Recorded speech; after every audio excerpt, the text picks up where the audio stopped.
Assalamualaikum warahmatullahi wabarakatuh. Perkenalkan, kami dari kelompok 2, mata kuliah Statistik 2, Universitas Pamulang. Pada vlog kali ini, kita akan membahas tentang teori sampel. Nah, apa aja sih pembahasannya? Yuk, disimak ya. Pembahasan pertama yaitu pengertian teori sampel.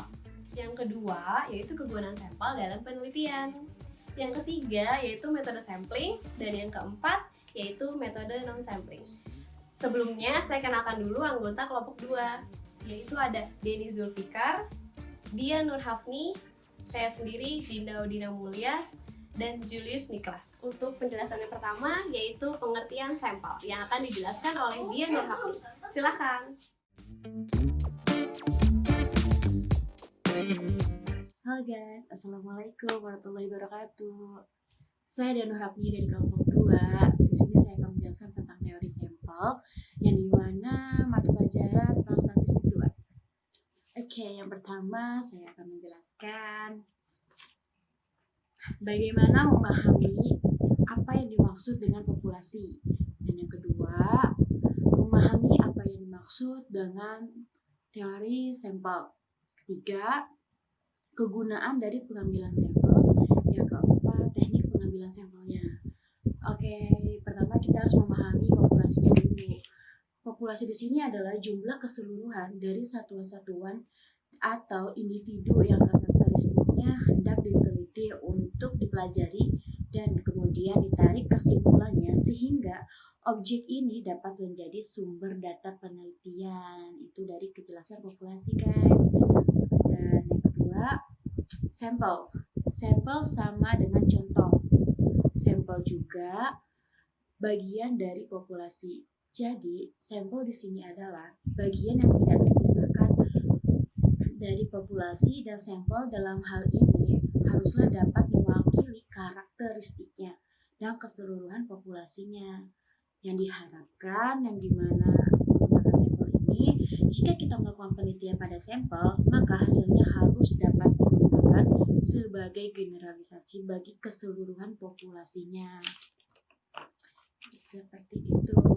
Dan saya mempunyai alasan kenapa harus menggunakan sampel. Yang pertama, menghemat biaya.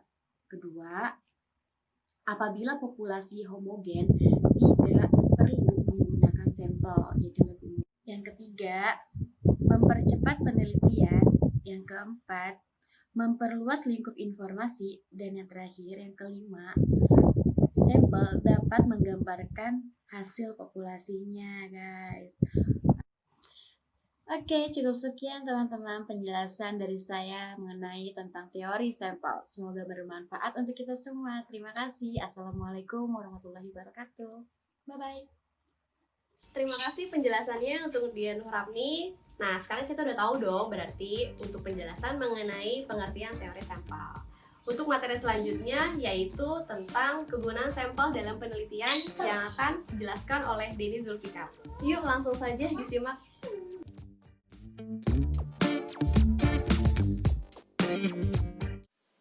Saya Denny Zulfikar dari kelompok 2 akan melanjutkan pembahasan kelompok kami tentang metode sampling. Nah, yang akan saya bahas adalah kegunaan metode sampling dalam sebuah penelitian. Yang pertama, untuk menghemat biaya.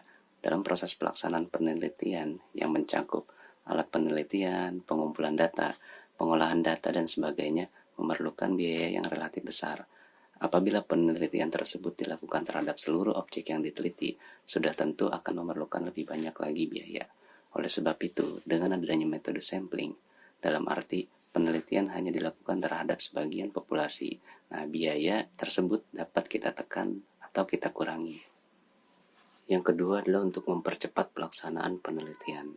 Nah, penelitian yang dilakukan terhadap objek yang banyak atau seluruh populasi akan memakan waktu yang lama bila dibandingkan dengan hanya sebagian populasi saja atau sebagai sampel. Nah, oleh sebab itu, jelas bahwa penelitian yang dilakukan terhadap sampel akan lebih cepat selesai. Yang ketiga adalah untuk menghemat tenaga.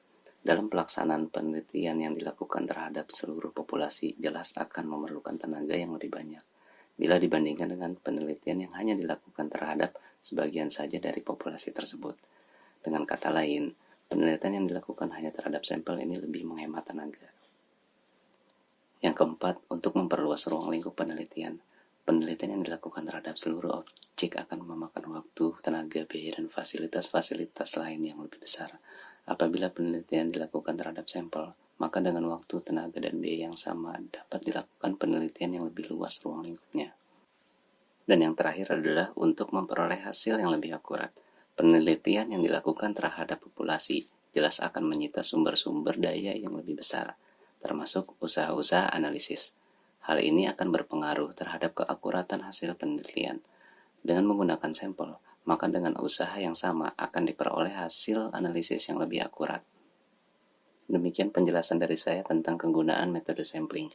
Materi selanjutnya akan dibawakan oleh Saudari Dinda. Gimana teman-teman? Udah disimak kan mengenai penggunaan sampel dalam penelitian? Nah, selanjutnya yaitu penjelasan mengenai metode sampling yang akan dijelaskan oleh saya sendiri.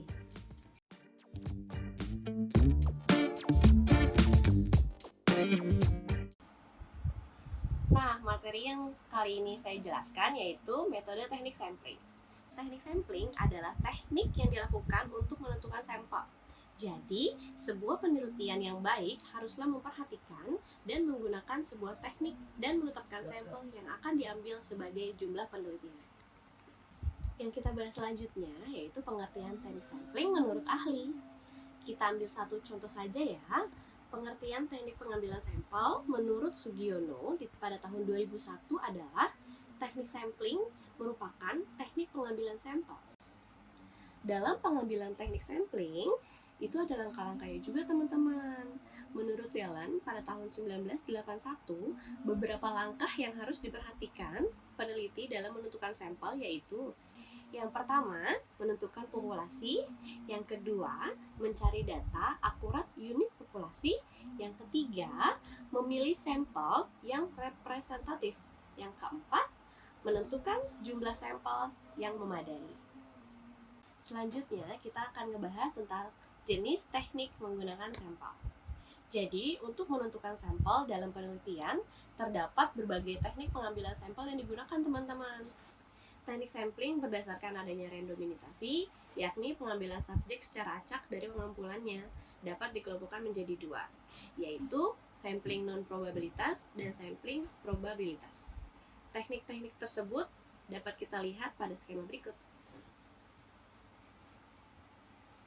Dari diagram seperti ini, dijelaskan pada kita bahwasannya teknik penentuan sampel dapat dikelompokkan menjadi dua, yaitu teknik pengambilan sampel pertama adalah probability sampling dan yang kedua adalah non-probability sampling. Masing-masing nanti kita akan bahas ya. Yang termasuk ke dalam kelompok probability sampling antara lain simple random sampling, proportionate stratified random sampling, disproportionate stratified random sampling, dan area atau cluster sampling, atau bisa disebut juga dengan sampling menurut daerah. Sedangkan yang termasuk ke dalam jenis non-probability sampling antara lain sampling sistematis, sampling kuota, sampling accidental, purposive sampling, sampling jenuh, dan snowball sampling. Berikut yaitu diagram mengenai teknik sampling yang akan dijelaskan bahwasannya teknik penentuan sampel dapat dikelompokkan menjadi dua, yaitu teknik pengambilan sampel pertama adalah probability sampling dan kedua adalah non-probability sampling. Nah, sekarang kita ngebahas tentang teknik sampling. Untuk yang pertama yaitu ada simple random sampling. Simple random sampling dinyatakan simple. Kenapa? Karena pengambilan sampelnya dilakukan secara acak tanpa memperhatikan strata yang ada di dalam populasi itu tersebut. Simple random sampling adalah teknik untuk mendapatkan sampel yang langsung dilakukan pada unit sampling.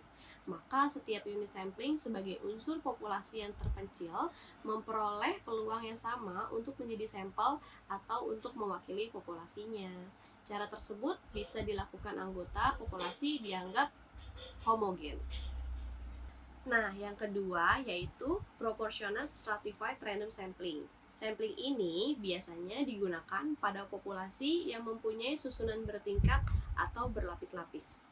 Teknik ini digunakan bila populasi mempunyai anggota atau unsur yang tidak homogen dan berstrata secara proporsional. Kelemahan dari cara ini yaitu jika tidak ada investigasi mengenai daftar subjek, maka tidak dapat membuat strata. Selanjutnya yaitu disproportionate stratified random sampling. Sampling ini digunakan untuk menentukan jumlah sampel bila populasinya berstrata tetapi kurang proporsional. Dan yang keempat yaitu cluster sampling atau biasa disebut juga area sampling. Sampling ini juga cluster random sampling karena teknik pengambilan sampel ini digunakan bila mana populasi tidak terdiri dari individu-individu, melainkan terdiri dari kelompok-kelompok individu atau cluster. Teknik sampling daerah digunakan untuk menentukan sampel bila objek yang akan diteliti atau sumber data sangat luas. Teknik ini mempunyai kelemahan, yaitu dapat dilihat dari tingkat error samplingnya. Jika lebih banyak dibandingkan dengan pengambilan sampel berdasarkan strata karena sangat sulit memperoleh klaster yang benar-benar sama tingkat dengan heterogenitasnya dengan klaster yang lain di dalam populasi. Nah, selanjutnya untuk penjelasan yang terakhir yaitu tentang non-probability sampling yang akan dijelaskan oleh Julius Nicholas. Silakan.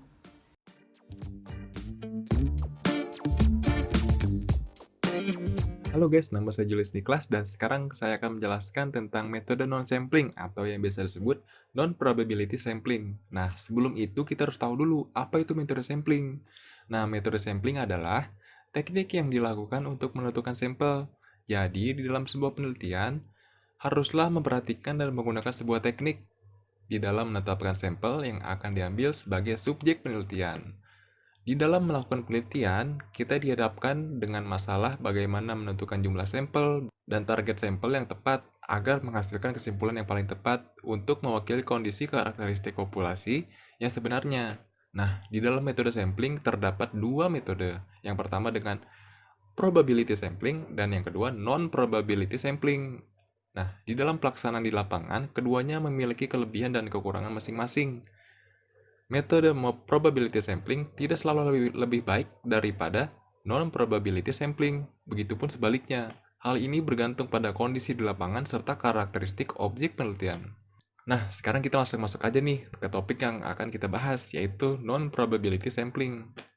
Adalah salah satu teknik pengambilan sampel yang tidak memberi peluang atau kesempatan yang sama bagi setiap unsur atau anggota populasi untuk dijadikan sebagai sampel. Nah, non-probability sampling mempunyai 6 jenis teknik. Yang pertama adalah sampling sistematis, sampling kuota, sampling aksidental, purposive sampling, sampling jenuh, dan snowball sampling. Nah, kita langsung masuk ke yang pertama aja, yaitu sampling sistematis. Sampling sistematis adalah teknik penentuan sampel berdasarkan urutan dari anggota populasi yang telah diberi nomor urut. Yang kedua, sampling kuota. Sampling kuota adalah teknik untuk menentukan sampel dari populasi yang mempunyai ciri-ciri tertentu sampai jumlah atau kuota yang diinginkan. Teknik ini jumlah populasi tidak diperhitungkan, akan tetapi diklasifikasikan dalam beberapa kelompok. Sampel diambil dengan memberikan jatah atau quorum tertentu terhadap kelompok. Pengumpulan data dilakukan langsung pada unit sampling. Setelah jatah terpenuhi, maka pengumpulan data dihentikan. Teknik ini biasanya digunakan dan didesain untuk penelitian untuk menginginkan sedikit sampel di mana setiap kasus dipelajari secara mendalam. Dan bahayanya, jika sampel terlalu sedikit, maka tidak akan dapat mewakili populasi. Nah, itu dia sampling kuota. Kita masuk yang ketiga, yaitu sampling aksidental. Sampling aksidental adalah teknik penentuan sampel berdasarkan kebetulan, yaitu siapa saja yang secara kebetulan bertemu dengan peneliti dapat digunakan sebagai sampel. Bila dipandang orang yang secara kebetulan ditemui itu sesuai sebagai sumber data.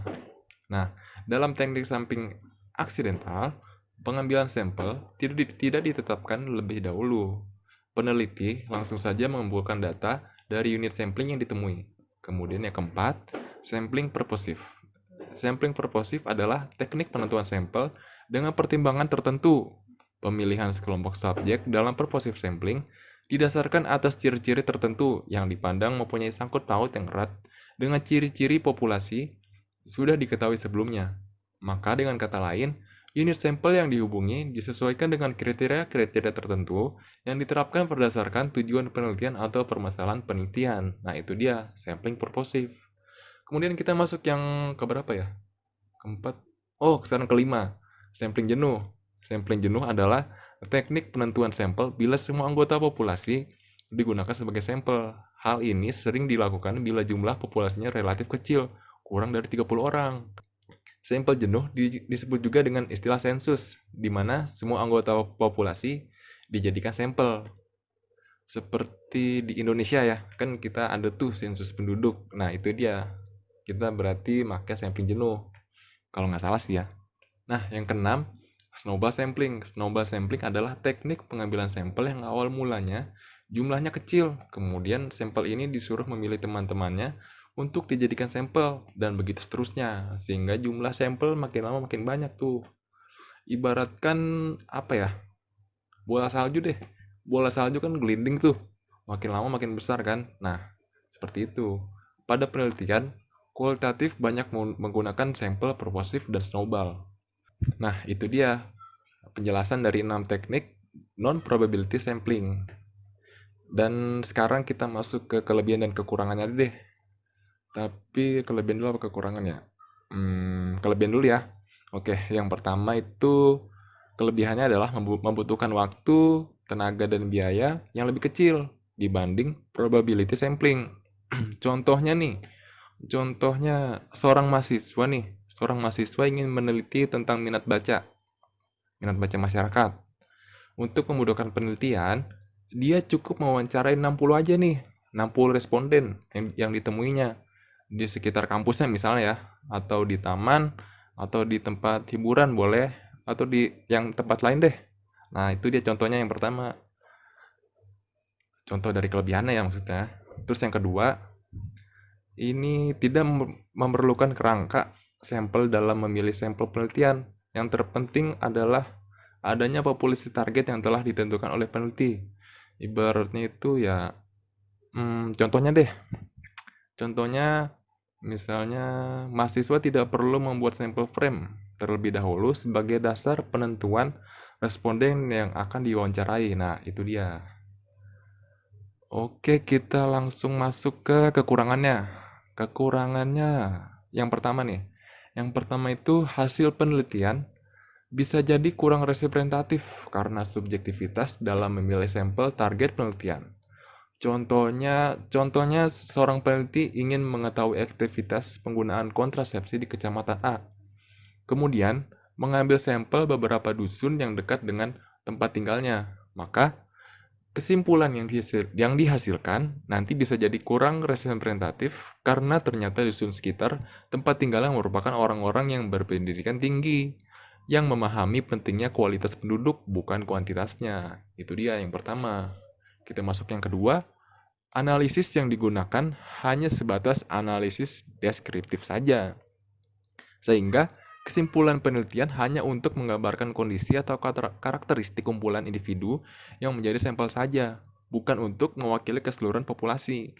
Nah, itu dia kelebihan dan kekurangan dari non-probability sampling. Bagus nggak gimana? Kira-kira kelebihannya oke nggak?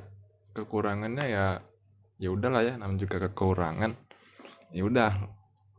Maka ini nih kesimpulannya nih, pengambilan jenis sampel, probabilitas dan non-probabilitas didasarkan adanya randomisasi atau keacakan, yakni pengambilan subjek secara acak dari kumpulannya. Dalam hal randomisasi berlaku, setiap subjek penelitian memiliki kesempatan yang sama untuk dijadikan anggota sampel, sejalan dengan anggapan bahwa pada dasarnya probabilitas distribusi kejadian ada pada seluruh bagian. Pemilihan teknik pengambilan sampel harus berdasarkan dua hal penting, yaitu reliabilitas dan efisiensi. Sampel yang reliable adalah sampel yang memiliki reliabilitas tinggi. Hal tersebut dapat diartikan bahwa semakin kecil kesalahan sampling, reliabilitas sampling semakin rendah. Jika dikaitkan dengan varian nilai statistiknya, berlaku kriteria bahwa semakin rendah varian, maka reliabilitas sampel yang diperoleh semakin tinggi pula. Dan sekarang saya akan memberikan contoh soal untuk stratified random sampling atau yang biasa disebut sampling acak berlapis. Nah, sebelum kita masuk ke soalnya, kita flashback sedikit ya. Apa sih itu stratified random sampling? Stratified random sampling adalah bentuk sampling random yang populasi atau elemen populasinya dibagi dalam kelompok-kelompok yang disebut strata. Nah, itu dia definisi singkat tentang stratified random sampling. Oke, kita langsung masuk ke soalnya ya. Di sini saya mempunyai soal sebagai berikut. Sebuah populasi terdiri atas 500 pedagang kaki lima dengan komposisi 200 pedagang makanan, 150 pedagang barang mainan, 100 pedagang kerajinan, dan 50 pedagang rokok. Kemudian, jika 20 pedagang kaki lima itu hendak dijadikan sampel, tentukan banyaknya sampel tiap stratum. Di sini kita diminta untuk menggunakan metode sebanding. Oke, itu dia soalnya. Nah, kita langsung masuk ke pembahasannya. Oke, yang pertama di sini kita akan membuat tabel pengelompokan sampel. Di sini kita mempunyai sebuah tabel yang isinya adalah untuk kolom pertama itu adalah stratum, kolom kedua jenis usaha, dan kolom ketiga itu jumlahnya. Oke, kita masuk yang pertama ini stratum 1, yaitu jenis usahanya makanan, jumlahnya 200. Yang kedua, stratum 2, jenis usahanya barang mainan, jumlahnya 150. Kemudian yang ketiga, stratum 3, jenis usahanya kerajinan, jumlahnya 100. Nah, kemudian yang keempat adalah stratum 4, jenis usahanya rokok, jumlahnya 50. Nah, di sini setelah kita tahu jumlah dari masing-masing stratum tersebut, kita jumlahkan tuh stratumnya. Nah, di sini kita menemukan dengan jumlah 500. Oke, kemudian kita ke step selanjutnya. Oke, step berikutnya ini kita akan masuk ke dalam perhitungan. Di sini kita akan mengambil sampel dari masing-masing stratum. Oke, kita langsung aja ya. Oke, untuk stratum 1 ini caranya 200 dibagi 500 dikali 20.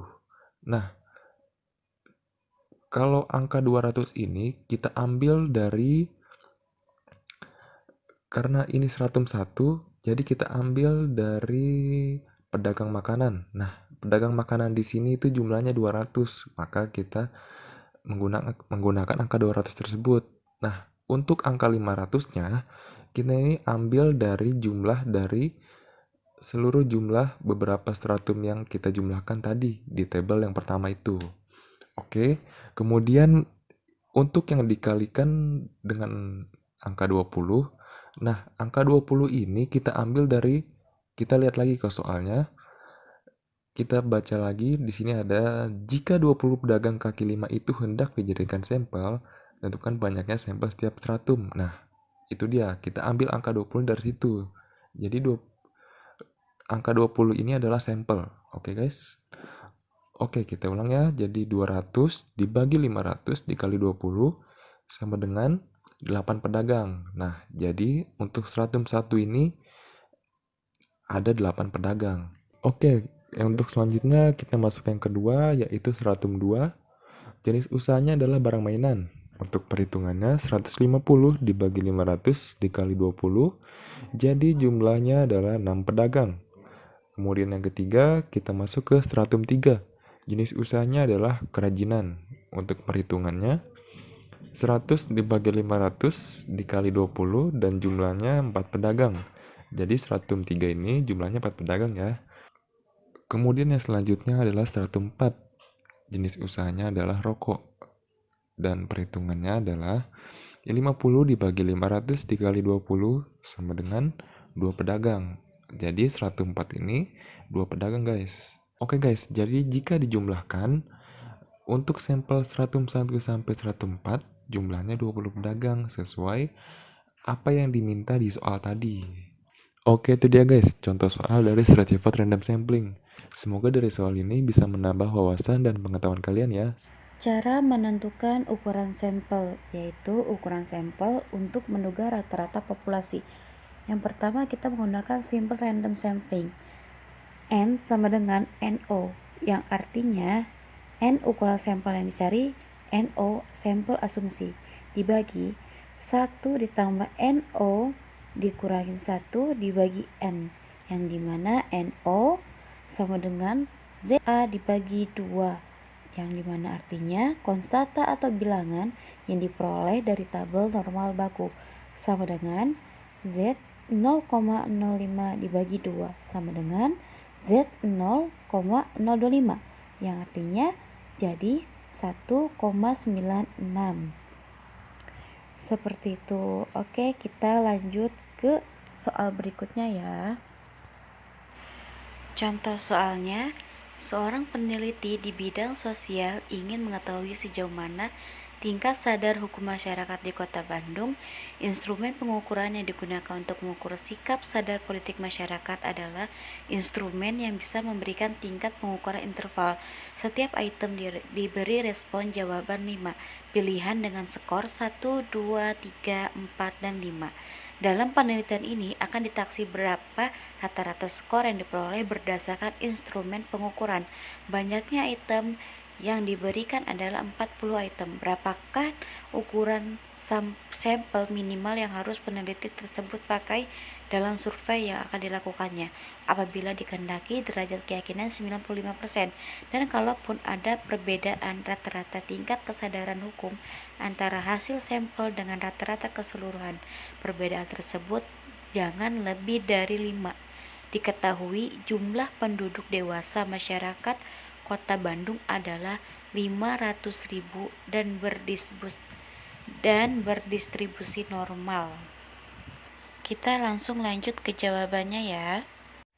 Diketahui dulu ya teman-teman, N-nya sama dengan 500.000, skor tertinggi sama dengan 40 dikali 5 sama dengan 200, skor terendah sama dengan 40 dikali 1 sama dengan 40, rentangnya sama dengan 200 dikurangi 40 sama dengan 160. Dengan rumus ZA dibagi 2 sama dengan Z 0,05 dibagi 2 sama dengan Z 0,025, dengan hasil sama dengan 1,96. S sama dengan 0,24 dikali R sama dengan 0,24 dikali 160, dengan hasil 38,4. Diketahui NO-nya sama dengan ZA dibagi 2S pangkat 2. Jadi sama dengan 1,96 dikali 38,4 dibagi 5 dan dipangkat 2, dengan hasil 226,586. Dan N-nya sama dengan NO dibagi 1 ditambah NO dikurang 1 dibagi N, sama dengan angka 226,586 dibagi 1 ditambah 226,586 dikurangin 1 dibagi 500.000, dengan hasil sama dengan 226,486. Dan disederhanakan lagi dengan hasil sama dengan 227. Jadi, dengan demikian, ukuran sampel minimal yang diperlukan untuk meneliti tingkat sadar hukum masyarakat Kota Bandung adalah sebanyak 227 orang. Oke, teman-teman, cukup sekian contoh dari sampel random sampling. Semoga bermanfaat untuk kita semua. Terima kasih. Semoga bermanfaat. Thank you guys. Nah, teman-teman, penjelasan mengenai teori sampling dari kelompok 2 udah selesai nih. Gimana? Kalian semua udah mengerti dong sekarang mengenai teori sampling? Komen di bawah ya untuk masukannya, dan jangan lupa like jika kalian suka videonya. Semoga vlog kami dapat berguna dalam menambah ilmu, khususnya dalam teori sampel. Sekian dulu vlog dari kelompok 2. Terima kasih bagi kalian yang udah nonton. Semoga bermanfaat buat semuanya. Bye. Assalamualaikum warahmatullahi wabarakatuh.